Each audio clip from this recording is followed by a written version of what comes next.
안녕하세요. 주식이야기 채널 따김입니다.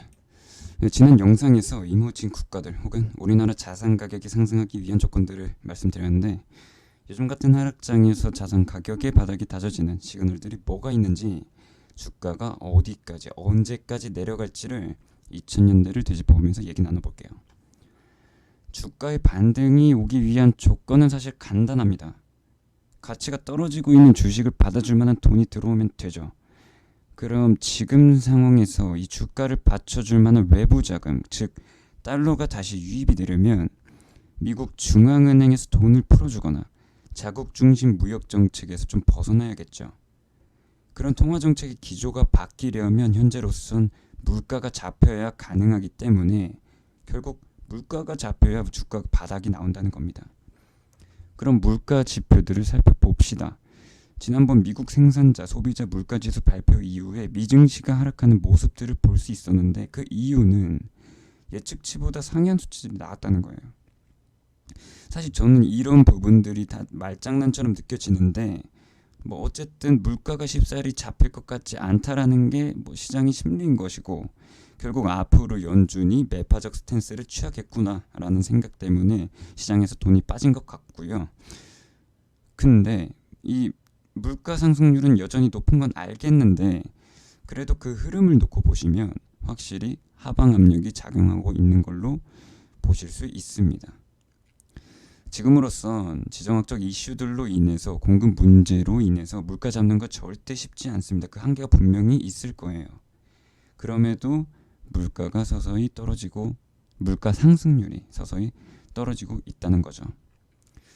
앞으로 계속 모니터링 해야겠지만 큰 흐름상 나아지고 있다는 거죠. 그리고 이러한 흐름이 조금씩 뚜렷해지면 증시에도 좀 따뜻한 바람이 불어오지 않을까 싶습니다. 그럼 과거에는 어땠을까요? 과거 상황을 놓고 그 속에서 주가의 바닥이 어떻게 만들어졌는지 되짚어 보도록 하죠. 위의 차트는 미국과 한국의 기준금리 차트고요. 아래 차트는 유가 차트입니다. 2000년부터 2011년도까지 큰 흐름을 놓고 보면 2000년도 IT 버블이 터지면서 앨런 그린스펀 의장 당시에 인상하던 기준금리를 다시 인하하기 시작했고, 금리 인하 과정에서 9.11 테러, 베네수엘라 석유 파업, 이라크 전쟁이 발발되면서 석유 공급에 차질이 생기면서 낮은 금리와 원자재 공급 문제가 인플레이션을 자극했습니다.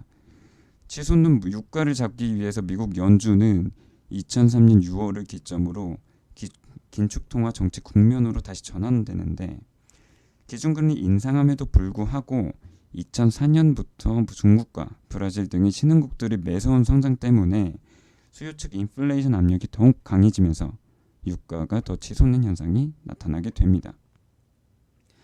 뜨거운 경기와 물가를 식히려면 어쩔 수 없이 금리 인상 기조를 유지할 수밖에 없었고, 결국 2003년 1%였던 기준금리가 2006년에는 6%까지 오르게 됩니다.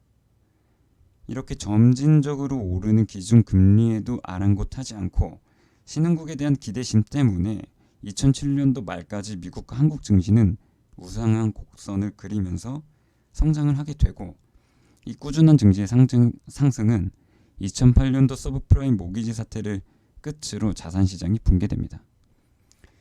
그리고 세계 경제 침체를 우려한 연준은 또다시 유동성 공급을 위한 통화정책 카드를 내걸었고, 2008년 말부터는 양적 완화 통화정책을 다시 펼치게 되죠. 이 일련의 과거 흐름을 놓고 보면 경제위기 이후에 통화 공급을 위한 정책을 단행했고, 그렇게 풀린 돈과 몇 가지 공급 이슈들 때문에 인플레이션 압력이 강해지면서 통화 긴축 정책 국면으로 접어들었다. 이때 상승하는 금리를 이기지 못한 버블이 터지면서 자산시장의 붕괴를 낳았다. 그 붕괴의 끝은, 그 바닥은 그 이후의 통화정책 완화 분위기 속에서 다져졌다 라고 정리할 수 있을 것 같네요. 그럼 지금 상황을 놓고 비교를 해보면, 코로나 전부터 미중무역 전쟁으로 증시 하락 장세긴 했지만 코로나마저 터지면서 경제 위기 우려로 자산시장이 급락했고, 그 이후에 어마어마한 통화 공급 정책으로 증시에 반등이 왔다. 이렇게 풀린 통화, 그리고 러시아, 유럽 간의 대립으로 인해서 인플레이션 압력이 굉장히 강해졌고, 현재 물가를 막기 위한 아주 급격한 금리 인상이 감행되고 있다. 이런 급격한 통화 정책의 전환은 미래의 국가, 기업의 성장을 훼손시킬 가능성이 있고 그 심리가 증시 하락을 초래하고 있다라고 현 시점까지 정리가 되네요. 다만 이전과 분위기가 좀 다른 건 금리 인상 긴축 단계부터 이미 증시가 민감하게 반응했다는 점이에요. 과거에는 신흥국 성장이라는 기대 속에서의 통화 긴축을 진행했기 때문에 뜨거운 경기 속에서의 긴축이었기 때문에 긴축 속에서도 증시가 상승할 수 있었지만 이번 긴축은 엄청난 통화 공급 이후의 가파른 긴축으로 성장 둔화와 재정 상태가 더욱 크게 우려가 되고 있는 상황이다. 그러다 보니 과거와는 다르게 긴축 정책 전환과 동시에 증시가 하락세로 접어들었다는 점, 이전과는 좀 다른 상황인 것 같습니다. 코로나 때문에 이전에 없었던 엄청난 돈들이 시중에 풀렸고 그 돈들이 여러 자산에 들어가 있고 투자 자금들로 쓰이고 있겠죠.